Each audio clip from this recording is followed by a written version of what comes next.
Everyone, I am Devabhishek. Today I will presenting my experiment on implementing k-means clustering for customer segmentations. The main aim of the experiment is to write a Python program that groups customers into distinct segments based on their purchasing behavior. I developed this using Python along with the data science libraries like Pandas for data handling, Scikit learning for machine learning algorithm, and Matplotlib for the visual graphs. To begin the experiment, I imported the mall graphs.csv, mall customers.csv, which is the data set, and checked its overall structure.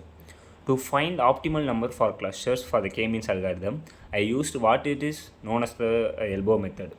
My code calculates the within cluster sum of squares or WCCS for 1 up to 10 clusters and plots the result on a line graph. The programs with necessary header files and correct code will execute the result. We are looking at the generated the first 5 dataset columns of the dataset. Looking at the generated elbow graph, there is a clear bend or the elbow at the number 5. Based on this, I initialized the k-means model with exactly 5 clusters. I then fitted the model focusing especially on the annual income and spending scores columns to predict the cluster label for each individual customers. Finally, I plotted the cluster data points in the next segments. After the elbow method, I plotted the cluster data points.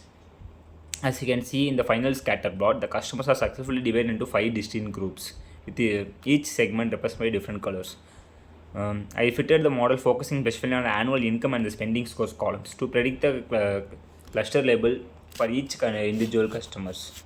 Each different color represent different clusters. For example, red color represents the cluster 0, the black color represents the cluster 1, and the green color represents the blue color for cluster 2, green color refers the cluster 3, and the pink color refers the cluster 4. With each segment represented by different colors, this clearly visualizes the different spending habits of the customers relative to their annual income. This verifies that the k-means algorithm clustering for customer segmentation was implemented and visualized successfully. Thank you.